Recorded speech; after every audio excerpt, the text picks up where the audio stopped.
Welcome to Xi Jinping Briefing. The content of the briefing includes Geopolitics in focus as leaders gather for new economy forum. A rusting shipwreck becomes a flashpoint in the South China Sea. Australia and China patch things up. China's media had criticized Australia for years. So how has it covered the Prime Minister's long-awaited visit? Our plan is to expand. Foreign companies' hopes on show at China Trade Fair. Geopolitics in focus as leaders gather for new economy forum. Bloomberg. Chinese Vice President Han Zheng and Saudi Arabia's Minister of Investment Khalid Al Faleh are set to address the Bloomberg New Economy Forum in Singapore. The three-day forum will discuss various issues including trade, climate change, energy security, and war. Han's opening remarks may indicate China's stance as it seeks to improve its strained ties with the U.S. ahead of President Joe Biden's meeting with Chinese leader Xi Jinping. Other speakers at the forum include Ken Griffin, CEO of Citadel, and Sergio Ermotti, CEO of UBS Group AG. The forum will also feature discussions on economic statecraft, trade flows, and supply chains, as well as sessions on climate change and international relations. A rusting shipwreck becomes a flashpoint in the South China Sea. Bloomberg. China is using risky military behavior and coercion tactics to keep U.S. forces away from the Western Pacific, according to Hal Brands in Bloomberg Opinion. He highlights two potential flashpoints: the ongoing face-off between China and the Philippines over Second Thomas Shoal in the South China Sea, and the increasing frequency of unsafe intercepts of foreign aircraft and ships. Brands argues that China is trying to raise the risks for foreign forces operating in the region in the hope that the U.S. and its allies will stay away. However, he warns that miscalculation could lead to a crisis.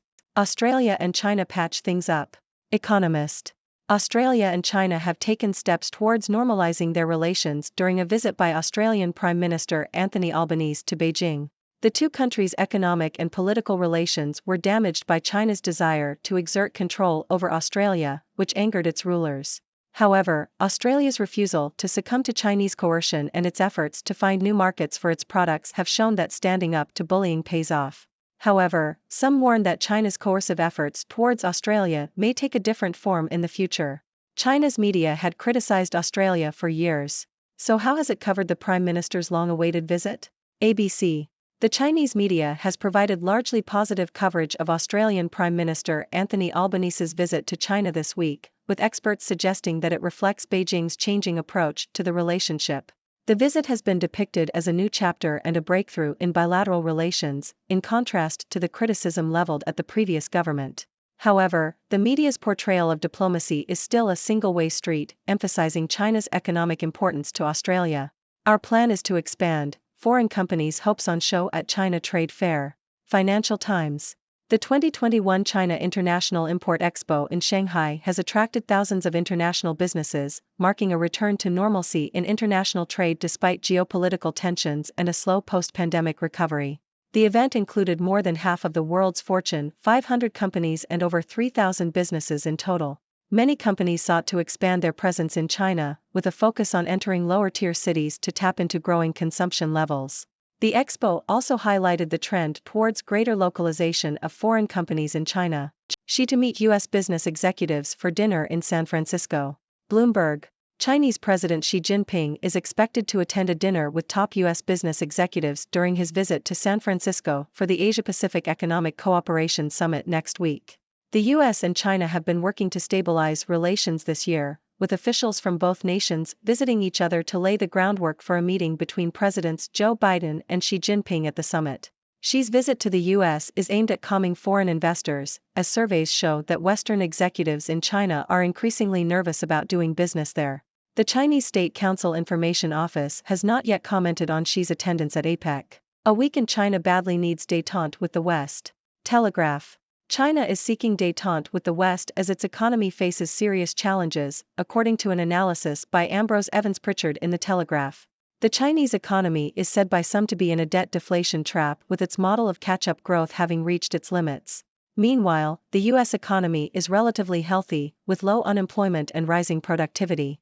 China has been hit by a series of defaults by property firms, with dollar debt and short-term lending rates have risen sharply, reflecting stress in the Chinese money markets.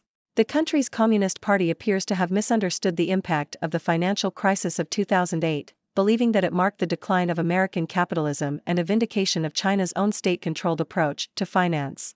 The US, meanwhile, is imposing curbs on exports of advanced chips that are used for quantum computing, advanced weaponry and AI. The China project to close down due to funding crisis. The Independent. The China Project, a news and business intelligence company focused on China, is shutting down due to a lack of funding and politically motivated attacks. The organization, formerly known as SupChina, aimed to provide balanced reporting on China and US-China relations. However, as relations between the two countries worsened, the company faced criticism and legal challenges, resulting in financial difficulties.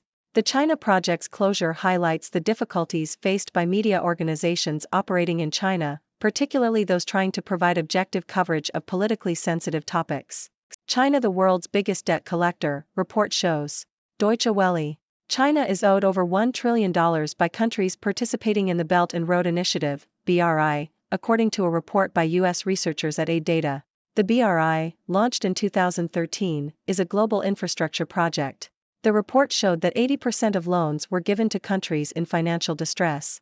Aid Data said that China was the world's largest official debt collector. China claims that over 150 countries have signed up to the BRI. Last month, China said that it would put more than $100 billion of new funds into the project.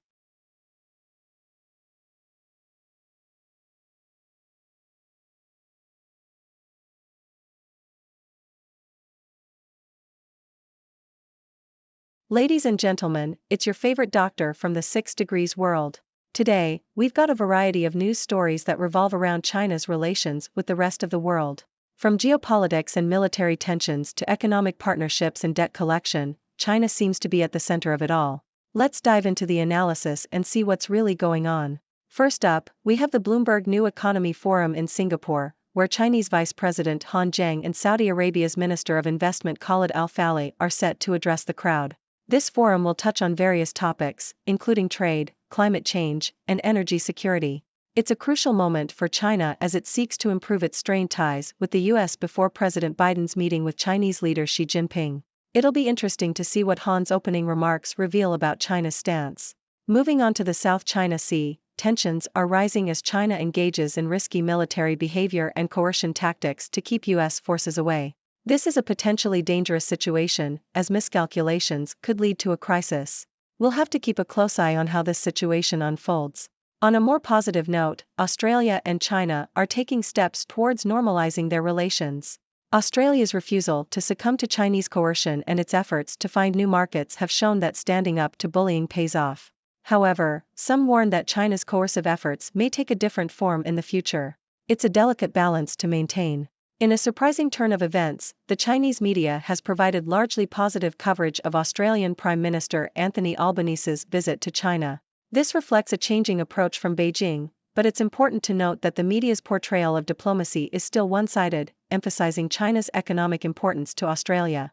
Shifting gears to trade, the China International Import Expo in Shanghai has attracted thousands of international businesses, signaling a return to normalcy in international trade. Many companies are seeking to expand their presence in China, particularly in lower-tier cities where consumption levels are growing. It's a promising sign for the global economy. Chinese President Xi Jinping is expected to attend a dinner with top U.S. business executives during his visit to San Francisco. This is part of the ongoing efforts to stabilize relations between the U.S. and China. Xi's visit is aimed at calming foreign investors, as Western executives in China are increasingly nervous about doing business there. It's a crucial moment for both countries. Now, let's talk about China's economy. It seems that China is seeking détente with the West as its economy faces serious challenges. The Chinese economy is said to be in a debt deflation trap, with its catch-up growth model reaching its limits. Meanwhile, the U.S. economy is relatively healthy. China's financial stress is evident with defaults by property firms and rising lending rates. The country's Communist Party seems to have misunderstood the impact of the 2008 financial crisis. It's a critical time for China to reassess its approach. In the media world, the China Project, a news and business intelligence company focused on China, is shutting down due to a lack of funding and politically motivated attacks. This highlights the difficulties faced by media organizations operating in China, particularly those trying to provide objective coverage of politically sensitive topics. It's a loss for independent reporting. Lastly, China is the world's largest official debt collector, according to reports. China is owed over $1 trillion by countries participating in the Belt and Road Initiative. While China claims that over 150 countries have signed up to the initiative, the impact of these loans on China's banking sector remains unclear. With loan payments due during a period of economic challenges, many borrowers are finding it difficult to meet their obligations.